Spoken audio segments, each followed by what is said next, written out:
I never meant to end up living with Chase.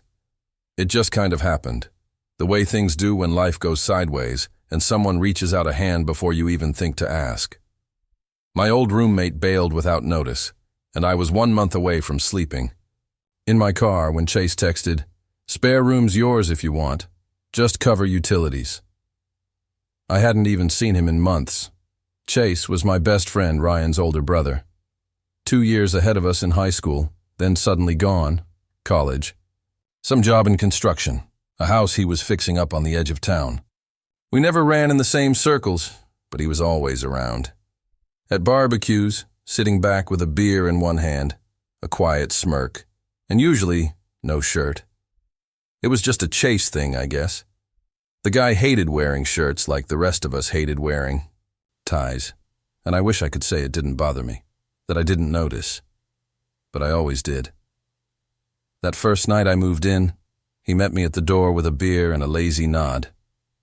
He helped me carry boxes up the narrow stairs, and when I awkwardly thanked him, he just shrugged.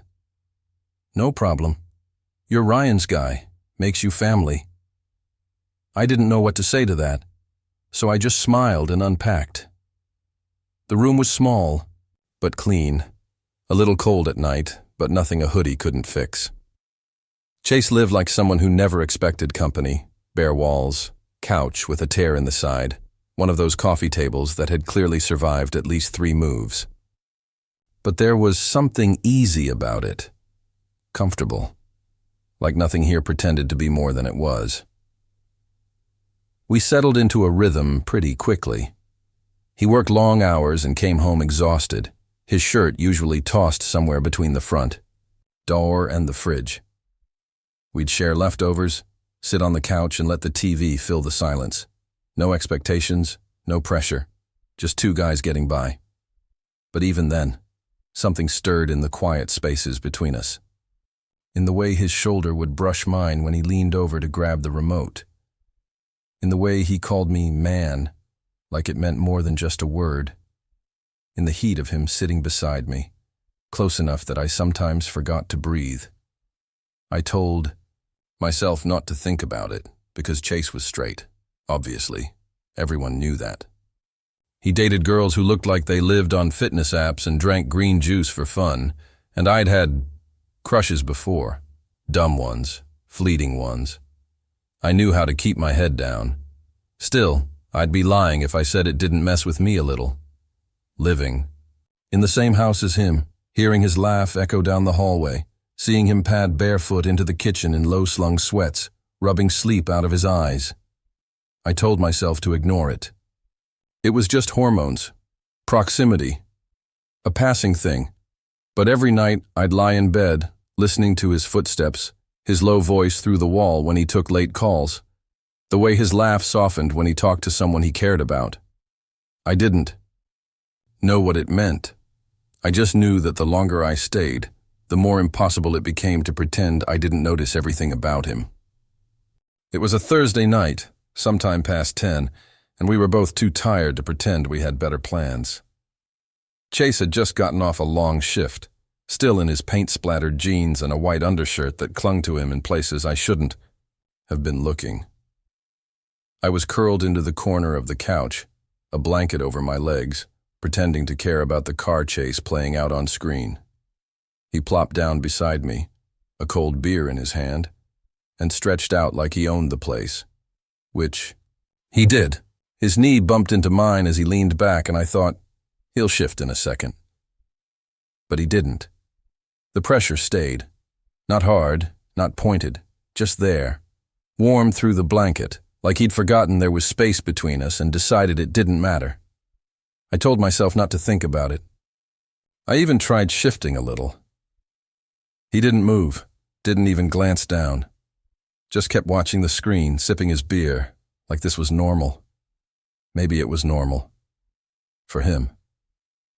I looked at the screen too, but all I could feel was that point of contact. My skin buzzed under it. My brain wouldn't shut up, and I hated how much I wanted him to lean closer. The movie ended. We both sat in that long silence that follows the credits, when neither of us wanted to say goodnight first. Finally, he stood up, stretched with a yawn, and tossed the empty bottle toward the recycling bin. "You got work tomorrow?" he asked. Casually, I nodded. "Early shift." He grinned. "Sucks to be you." Then he disappeared into the hall, leaving me with nothing but the echo of his voice and the fading warmth on my leg. A week later, it happened again. It was after his shower. I'd come home from a grocery run, arms full, and found him walking out of the bathroom in nothing but a towel. His chest was still damp, drops of water trailing down over muscle, his hair wet and messy in a way that shouldn't have looked that good. He looked surprised to see me, then not surprised at all. "Didn't hear you come in," he said, wiping at his neck with the towel. He didn't hurry, didn't flinch. I stared for half a second too long. My brain caught up. I dropped the grocery bag a little too hard on the counter. "You planning to put on pants at any point?" I muttered. He smirked, full-on smirked. "Why? Am I distracting you?"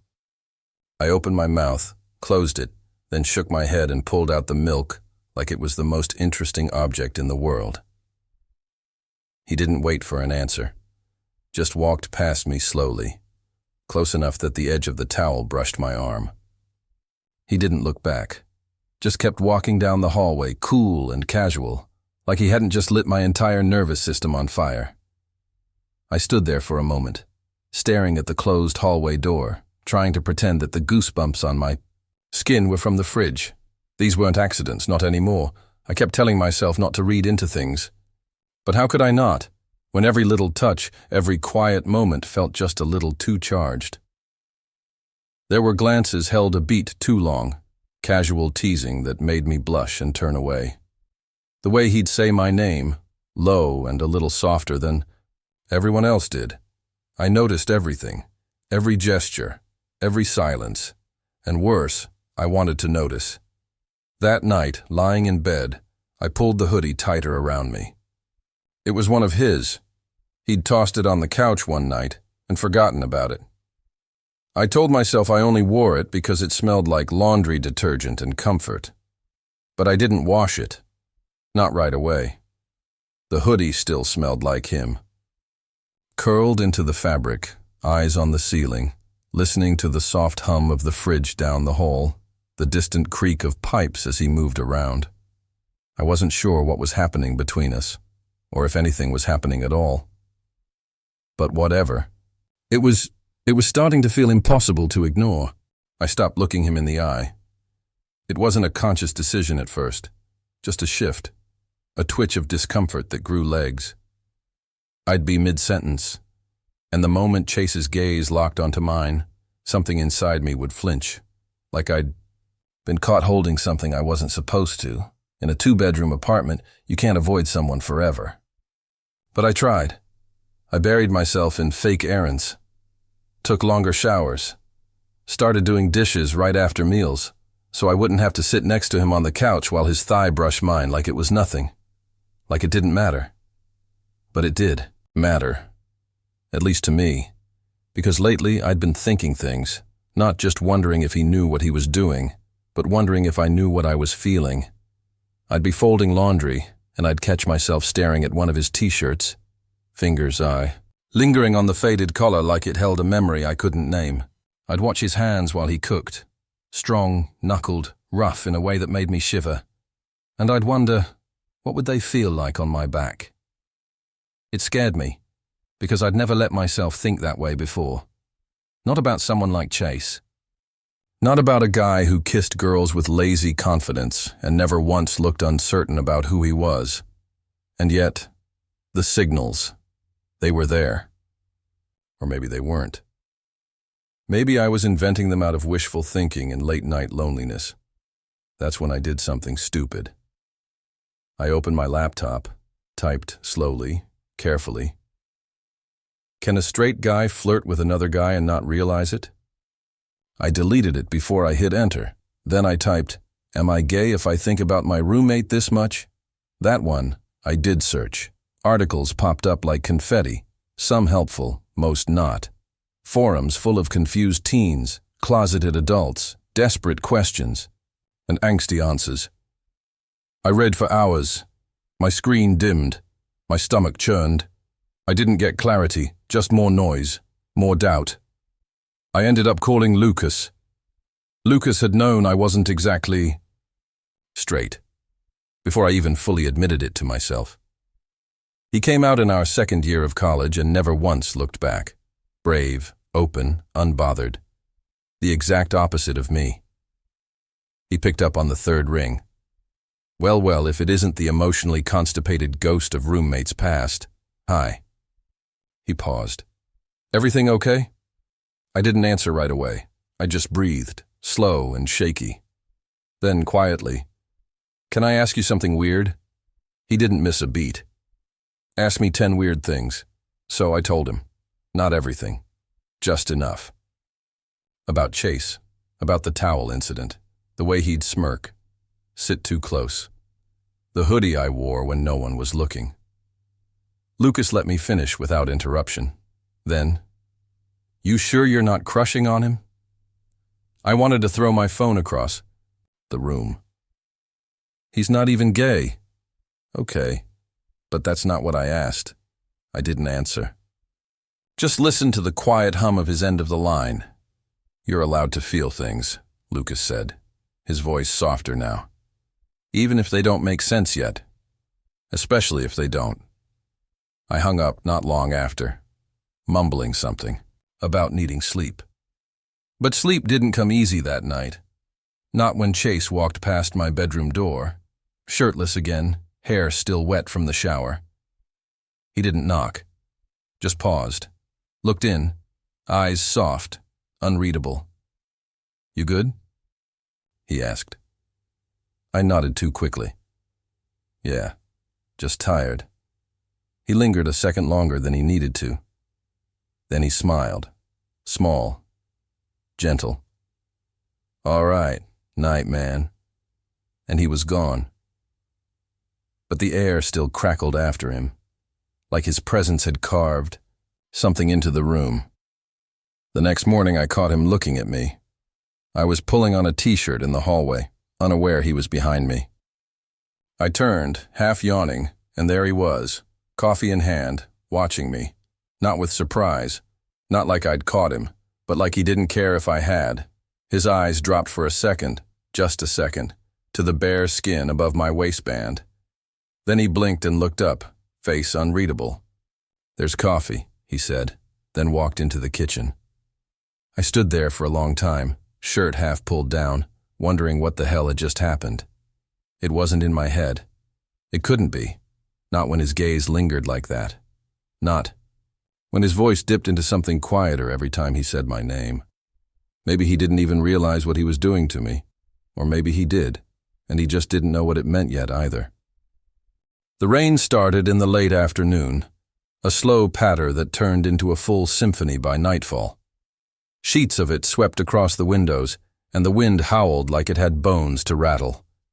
By the time the lights flickered and cut out, the whole world outside had vanished into gray. Chase let out a low whistle from the kitchen. Well, there goes movie night. I was curled on the couch, hoodie pulled over my knees. You still got pizza? Cold, yeah. He patted back in, box in hand. The candles flickering on the coffee table made his face glow gold and shadowed. He dropped onto the other side of the couch, opened the box, and handed me a slice without looking. We didn't say much. The usual background noise was gone. No music, no television, no city buzz through the windows. Just the rhythmic drum of the storm and the creak of the old apartment settling. It felt quieter inside me, too. Or maybe the opposite. Maybe it was louder, the silence forcing everything I'd pushed down to float to the surface. I scrolled my phone for a while, pretending I wasn't overly aware of his bare foot brushing mine now and then. Pretending my heart wasn't acting like a traitor every time he shifted, bringing his body slightly closer to mine. Eventually, he set his phone down and looked at me. You cold?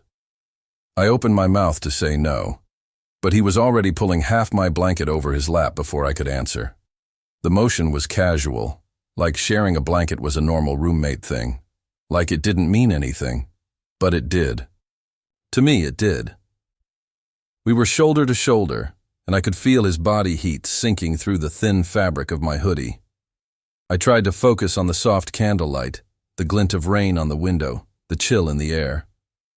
Anything but the fact that I was trembling slightly, and not from the cold. Then his hand found my thigh. Not a squeeze, not a grip, just placed. Fingers warm, the weight of his palm light but deliberate. It rested just above my knee, close. Enough to burn, but still technically innocent, still deniable. I froze, completely. I didn't breathe. I didn't move. I just stared at the candle flickering in front of us, like if I concentrated hard enough, the moment might dissolve into something less charged. But it didn't. His hand stayed. I could hear the storm tearing outside, the windows trembling. But, inside, everything felt still. Like the whole world had narrowed to one point, the space between his fingers and my skin. He didn't look at me. Not once. Just kept his gaze forward, as if this was the most natural thing in the world. As if we did this all the time. I should have pulled away. I should have said something. But I didn't. Because part of me, no, most of me, didn't want it to stop. His thumb twitched once, barely, a tiny movement that felt impossibly loud in the quiet between us. I turned to glance at him, half expecting him to meet my gaze with a smirk or some teasing comment. But he didn't. He was staring straight ahead, jaw set, brows slightly furrowed. He looked unsure, not playful, not amused, vulnerable. And that was somehow more disarming than if he'd been cocky about it. The yadi candle between us flickered again, light dancing across his face. I wanted to say his name. I wanted to ask what this meant. But the words got caught behind my teeth, stuck in the same place where everything else had been living lately. Confusion, longing, fear. The seconds stretched. His hand still didn't move. Eventually, I let myself relax. Just a little. Just enough to shift the blanket so it covered us both properly. Just enough to lean slightly into his side. Not fully, but enough to let him know I wasn't pulling away. His fingers flexed gently, acknowledging the space we'd both stepped into. We sat there like that for what felt like forever. Neither of us said a word. The storm outside crashed on, a chaotic mirror of the one inside my chest.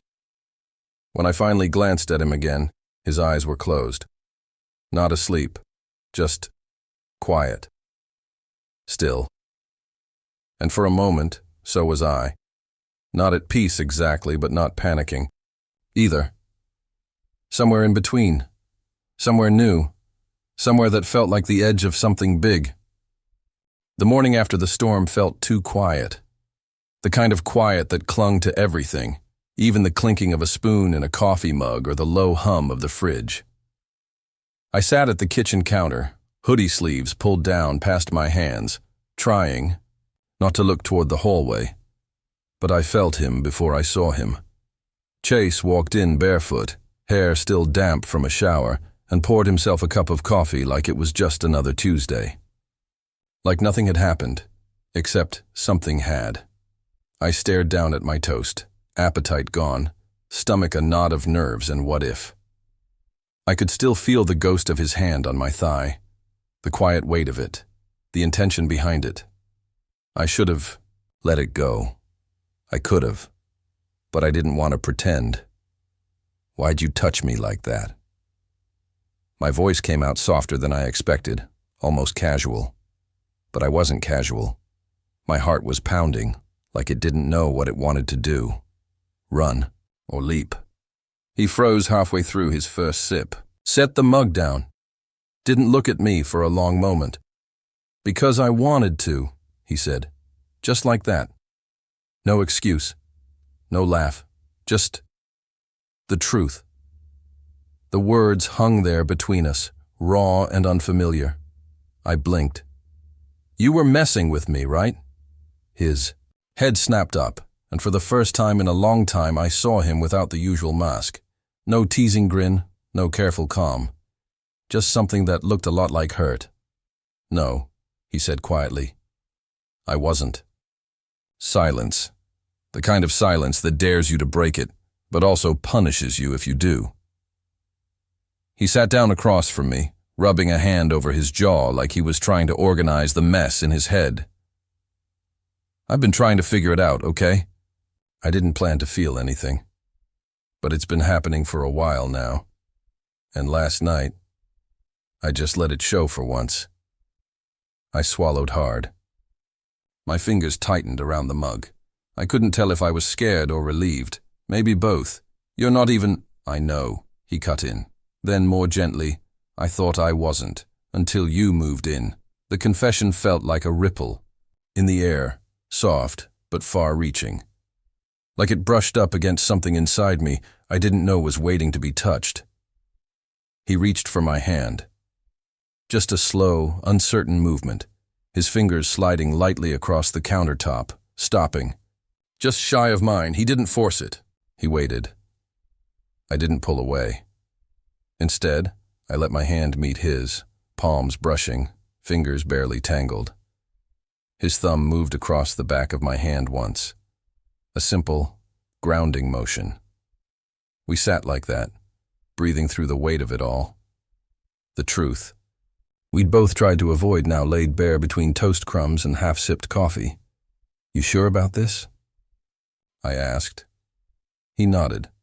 Not quickly. Not like someone desperate for reassurance, but steady. Certain.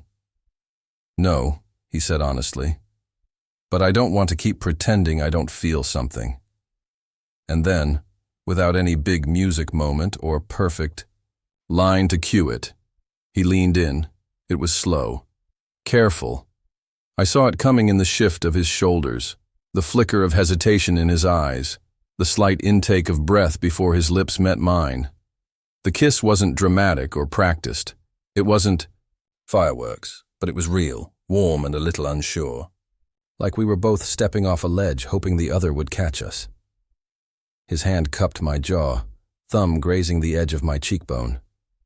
I leaned into it without thinking. It only lasted a few seconds. When he pulled back, he didn't say anything. Right away.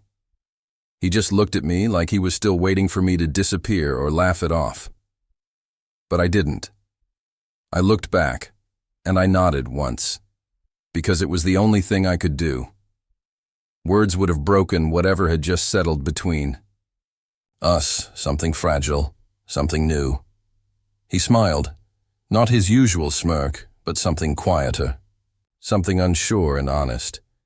Then he squeezed my hand once before letting it go and standing up to refill his coffee, like we hadn't just changed everything. But we had. And nothing, not the silence, not the storm, not the doubt, could take that moment back. That weekend, the world felt like something we'd quietly closed the door on. No phone calls, no group chats, no errands, no outside noise, just us. It wasn't something we said out loud, not like, let's stay in. It just happened. Natural. Like a breath we'd both been waiting to exhale. The rain from the storm had passed, but the windows still fogged from the warmth of the heater and the smell of garlic from whatever Chase decided to cook for lunch.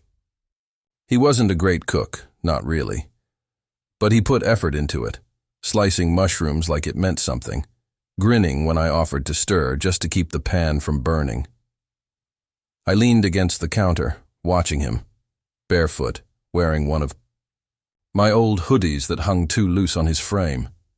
It used to bother me when he borrowed my clothes without asking. It didn't anymore. We didn't talk about what we were. There were no labels. No definitions. Just the unspoken rhythm of closeness. The way he'd nudge my foot under the table, or rest his head against my shoulder during a movie, like it was second nature. Like it had always been this way.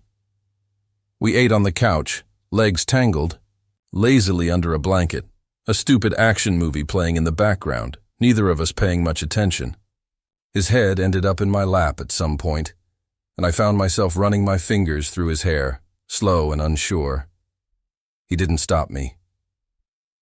Later, after the dishes were rinsed and the night had stretched into silence, we lay side by side in my bed. Not touching at first, just listening to the quiet, the hum of the heater, the soft creak of the apartment settling. Then his hand slid across the sheets, finding my back under the fabric of my shirt, fingertips tracing slow, thoughtful circles. It wasn't about sex, it wasn't even about tension. It was about being close. His breath was warm against the pillow, slow and steady. I felt him shift closer, his knee brushing mine beneath the covers. He didn't say anything for a while. Then, in a voice barely above a whisper, he asked, "Does this make me not straight?" I didn't move. I didn't flinch. I just turned my head to face him, even though it was too dark to really see. "Does it matter?" I whispered back. He was quiet for a beat. Then I felt him smile, just a subtle curl of his lips, brushing softly against the pillow.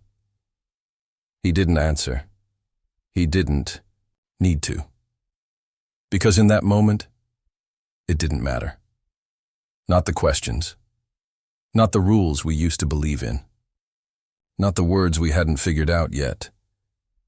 What mattered was the way his thumb traced a quiet rhythm against my skin, the way his leg pressed lightly against mine, the way the outside world felt like something on pause, muted, irrelevant.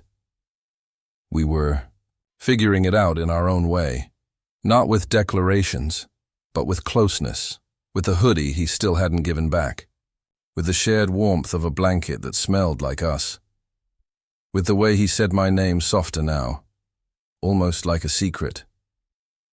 He fell asleep with his hand still resting on my back, and I stayed awake just a little longer, memorizing the rise and fall of his breath, the calm weight of his presence beside me. The world could wait. We were here, together. It started small, almost without me noticing. Chase would say things like, "We're cooking tonight," while tossing vegetables into the basket at the store. Or, "We should try that hiking trail," while scrolling on his phone, curled into the far end of the couch with his feet brushing mine. We. That word meant something now. It wasn't just about groceries or weekend plans. It was the way he said it, with this quiet certainty, like he didn't even need to think twice. He didn't flinch when his brother FaceTimed anymore. I was sitting beside him on the couch wearing that same old hoodie he used to steal from me. His brother cracked some half-joking question like, "Who's the guy you're always hanging around with?" Chase just smirked and tilted the phone toward me. "This is Jamie," he said casually, "my roommate." He paused for just half a second, then added, "And maybe something more." I didn't breathe for a moment. His brother blinked, then laughed. "Damn, okay," was all he said. That was it. No drama, no awkward silence, no explaining. I didn't know how to name the feeling that followed. It wasn't relief, not exactly. It was gentler than that, like being let in through a door I didn't even know was locked. But outside the safety of our apartment, things still felt different. He was still learning, and so was I. At a friend's barbecue, one of those laid-back lawn chair and paper plate gatherings, someone asked, "Hey, who's the guy you brought?" It wasn't mean, just curious. Light, even. But I felt Chase stiffen slightly beside me. He looked over at me, eyes calm, searching, then turned back to the guy and said, "This is Jamie, my roommate." And again, that pause, just long enough to catch. Then, like it mattered that he got it right. And maybe something more. I think I held my breath for most of the evening after that. I wasn't even sure why. Nobody seemed to react. But still, I kept waiting. For something to break, to shift, to turn uncomfortable. Nothing did. Later that night, we stepped out onto the porch. The sky was clear.